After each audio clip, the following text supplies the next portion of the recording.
I decided it's high time to return to reviewing Transformers, and we will start with Iron Fist from Transformers Generation 1. He was released by Hasbro in 1993, and that was quite an interesting time in Europe because at that time Generation 1 was transitioning into Generation 2, so some toys got released in both of these series, some of them only in one. According to my knowledge, Iron Fist was only in one series, and at the time of his release he was a fairly insignificant character from the Lightformer subgroup, which had only one more member, Deathwing, and I'm going to talk about its gimmick in a moment, but yes, he was mostly a toy, very minimal description of his personality, and he became more famous recently because IDW used the clean slate technique to use this character who had no previous background and turn him into a new character, and one that fans really liked. So Iron Fist creates an interesting situation when a toy that had no reissue suddenly skyrocketed in its price on the second market, because after the last stand of the Wreckers, when he had his most prominent appearance, everyone wanted to have Iron Fist. But I wouldn't say that this affection is only character-driven, as, in my opinion, this toy has a few good things in it. Now, I am aware that you've been seeing this guy spinning around and around for the last minute and a half, so in terms of the visuals, I'm just going to discuss things that this spin around could not address properly. First, this is based on Hammer H1 military vehicle, quite nice design. As you could see, lots of details, well, maybe not as much as modern toys, but fair amount, and what the plastic could not mold was added by stickers. I have no idea what this means. These things I think are fuel canisters, and what's this supposed to be? Not sure, it really reminds me of the thingamajig from Back to the Future's DeLorean. Of course, American vehicles, so we have stars, we have, for some reason, a deer skull or something, and wearing of backlights. We have a flap, we have a really nice looking turret mount, clear plastic windows, and I think these are supposed to be barrels or something, I don't know. This does not plug anywhere, it was never described as a weapon anywhere. But at least we have these nice, I suppose, lower grille details, also horizontal lines very thin inside this grille, really nice. So at 11 centimeters length, this is a fairly nice toy. Maybe not super impressive, but it has a certain charm, especially with this shovel attached over here as a sticker. And just to satisfy my curiosity, we have vehicular light piping, which looks kind of nice. And like all toy cars should, Iron Fist rolls on the floor really nice. Now, about the Lightformer gimmick. Actually, the very nature of light forming is never described.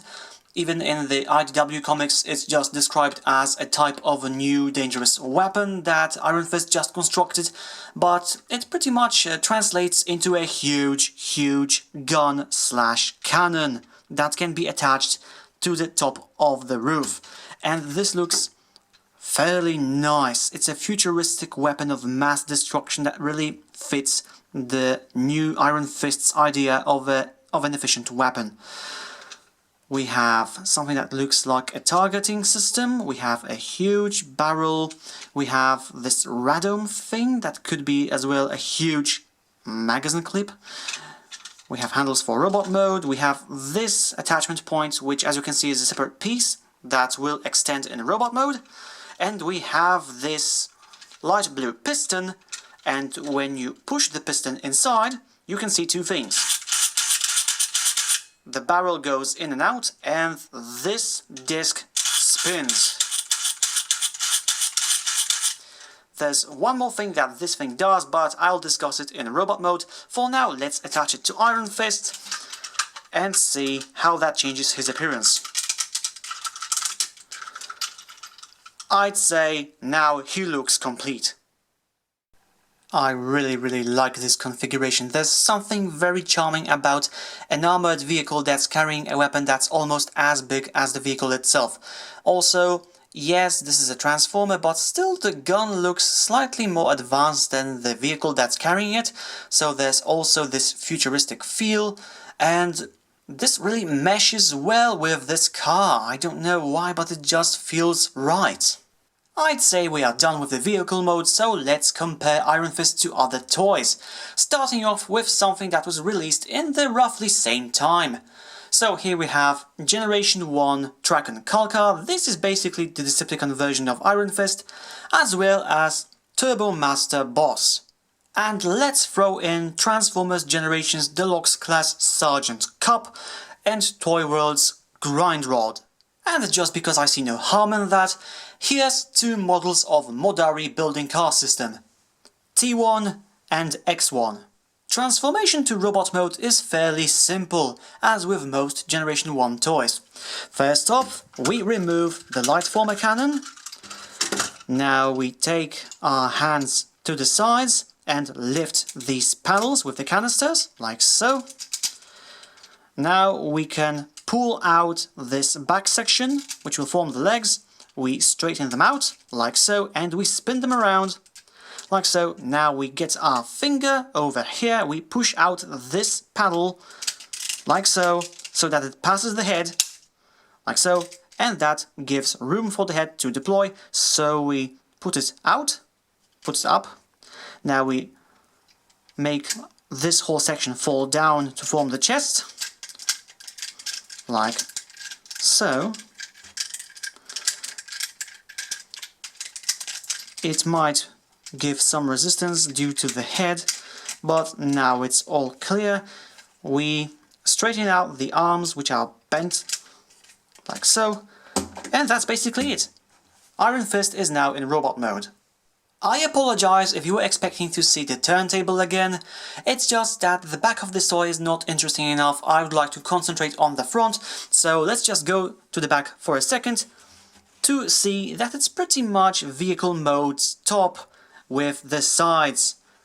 Nothing more to it. So now let's go back here and we can see the profile.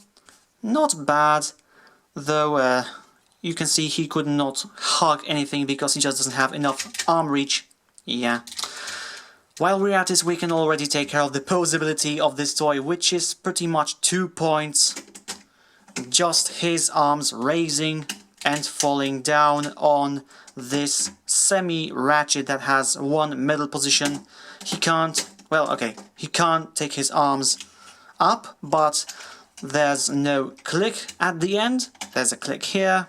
Okay, so this is free position, but still, like with most Generation 1 toys, articulation is very limited. The main point of this toy is to make it transform, and that job is done really nice.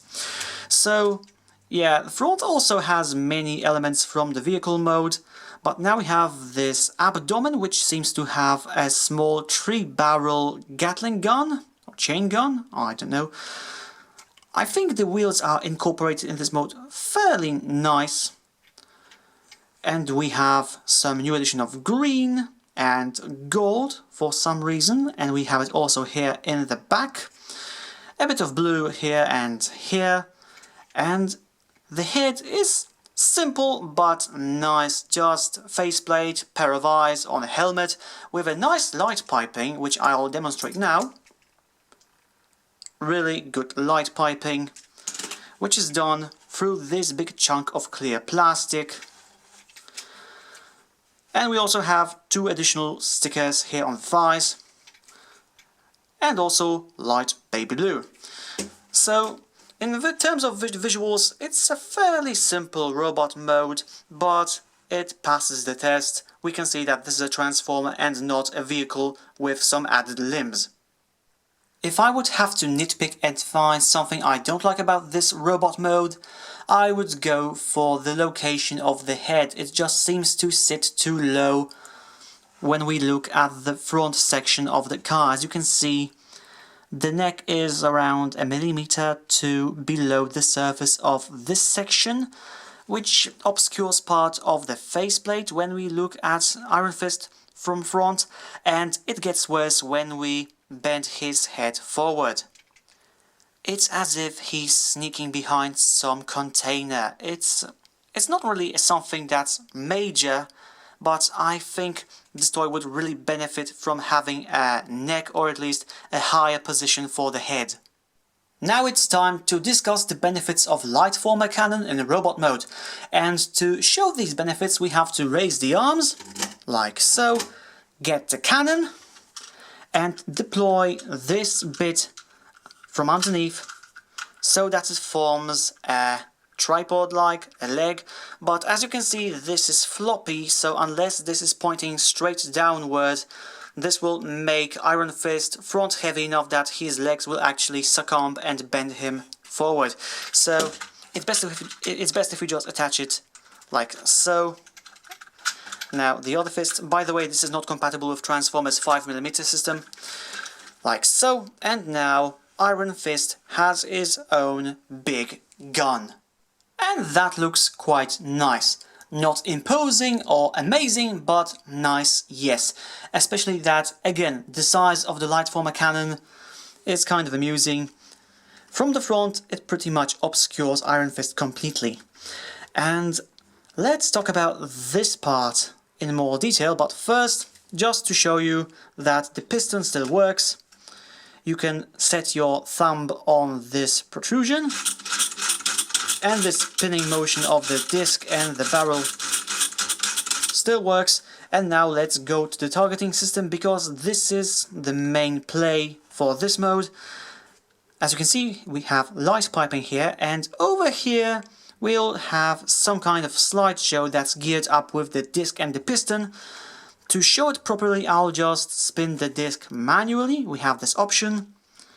As you push the piston in, you can see that a pair of beams that cross in the middle appear in the targeting system, simulating a volley from the Lightformer cannon, like so. And you will have to pay attention to this, because once you let loose of this, it really gets bad quickly.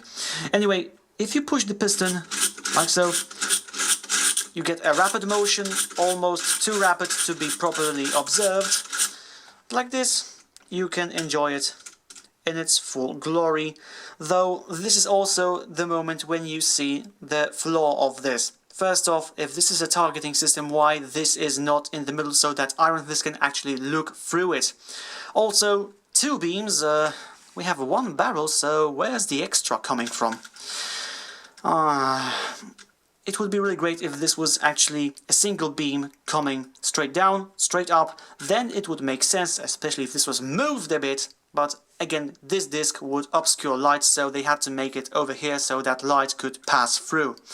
Still, while the shell looks really nice and the mechanism works for vehicle mode, in robot mode this loses a bit of its sense, because we can see just how silly it is. And just like in the comic books, Iron Fist can mount the Lightformer cannon on his back, though I do not recommend this, because when he's standing perfectly straight, he becomes really back heavy. And also, you can do this configuration if you feel like it. And now we are back to comparisons, and we are also back to Kalkar and Boss. And for bigger Transformers, here's Obliterator Colossus / Clench and Turbo Master Rotorstorm. And for a bit more modern Transformer toys, here we have Movie Deluxe Wreckage and Generations Deluxe Thrust. And here's Iron Fist next to the common Cola Can, the marvelous €1 and the magnificent $1. To sum it all up, Iron Fist is a decent transforming toy that first and foremost looks nice and is easy to transform. The Lightformer gimmick, while unique in the Transformers history, is flawed and could use a few upgrades. Right now, its main appeals are its nice look and mounting options, which turn Iron Fist into a charming heavy artillery robot. Even if you're not into him for the personality IDW made out of him, he can still be interesting to the TF, G1 and G2 toy fans, as it was with myself, as I got him many years before IDW even began working with the franchise. And that's all for this video review. I will be back with the next one soon. Until then, stay well.